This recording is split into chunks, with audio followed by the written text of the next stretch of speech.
Volt egyszer, hol nem volt, egyszer egy szegény ember. Annak volt 4 fia, de valahogy olyan szegény volt, nem tudott nekik örökséget adni. Azt mondta, menjetek el, fiaim, szerencsét próbálni. Tanuljatok ki valamilyen mesterséget.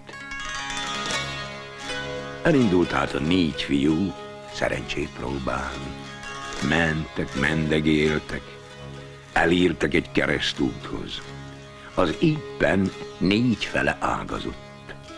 Megbeszélték, hogy 4 esztendő múlva azon a helyen találkoznak, ha csak meg nem halnak.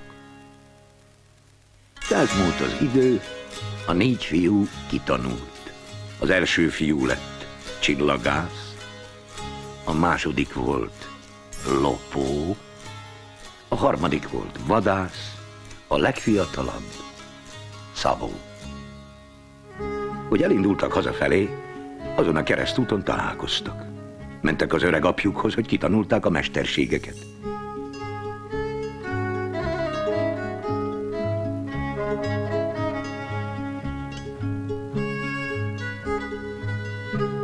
Jól van, fiúk, én elhiszem. Meg is szeretnék erről győződni. Hanem te, fiam, csillagász, mit látol azon a fa tetején? Nézd meg! Hát látok én egy fészket. Egy aranymadár ül benne 5 tojáson.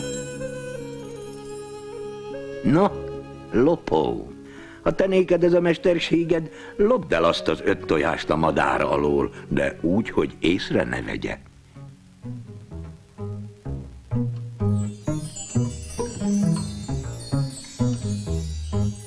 Elmászott a lopó a fára.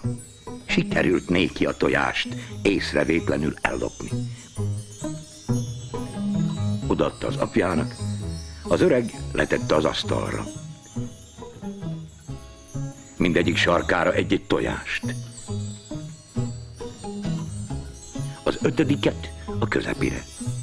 Na, fiam, vadász, ha ez a mesterséged, ezt az 5 tojást egy golyóval lőd 2 fele. Meg is próbálta a vadász, sikerült neki 2 felé lőni. Na, fiam, te is jól kitanultad a mesterségedet? Na most már te, fiam, Szabó, te rád vár a nagy feladat. Ezt az 5 tojást vard össze, de úgy vard össze, hogy a madárnak, ami benne van, semmi baja ne legyen. Összevarta a Szabó. Sikerült az összevarrás. De ez még nem biztos, majd ha kikél, akkor tudjuk meg. Na, lopó, vidd vissza fészekbe a tojást. Sikerült néki észrevétlenül visszatenni. Pár nap múlva kikőtt a madár, meg volt elégedve az anyjuk is vélek, csak egy kis piros csík volt a nyakakon, ahon a Szabó összevarta.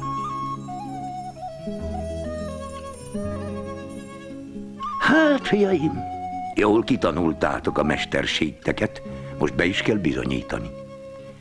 Éppen akkor hallották, hogy egy királynak elveszett a jánya. Kapja a csillagász a messzilátóját. Meglátta a királylányt a tenger kellős közepén egy sziklán ülni. A nagy sárkány az ölibe alszik.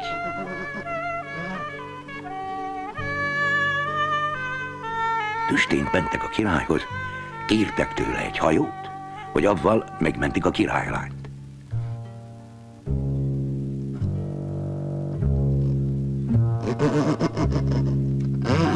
El is írtek szerencsésen a sziklához.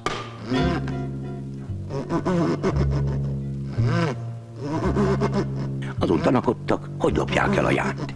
A Szabó azt mondta, meg kell lőni. A csillagász azt mondta, nem lehet, mert a jányt írja a golyó. Hanem lopó, a tojást el tudtad lopni? Ezt is lopd el. El is lopta észrevétlenül. Bevitték a jányt a hajóba. Megindultak a tenger széle felé. Akkor vette észre a sárkány, felébredt. Oda a király kisasszony. Azonnal fölrepül, gyerünk utána. Meglátta, hogy egy hajó közeledik a tenger széle felé. Csak azon lehet a király kisasszony. A hajó felé repült. Észrevette a vadász. Azonnal szíven lőtte. Leesett a sárkány a hajóra. Szerte porrá ment a hajó. Alig maradt éppen pár szál deszka, arra menekültek ki. Erre azt mondja a vadász, így csak nem mehetünk, mert megfagyunk csupa vizesen. Erre kapta magát a Szabó, a roncsokat pár öltíssel összevarta. Megmenekültek.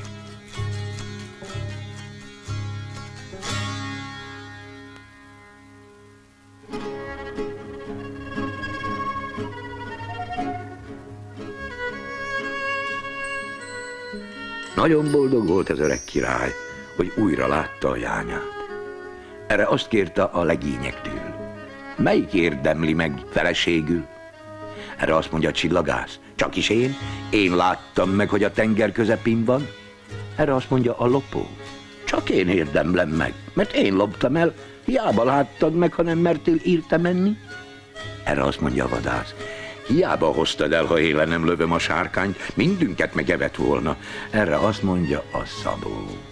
Csak is én érdemlem meg. Én össze nem varom a hajót, minden megfulladtunk volna. Csak hogy szóról szóra, majd összevesztek. Erre azt mondta az öreg király.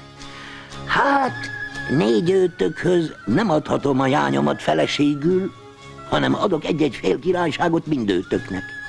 Megelégszetek véle? Mert szép a király kisasszony, de még szebb, ha békességben éltek.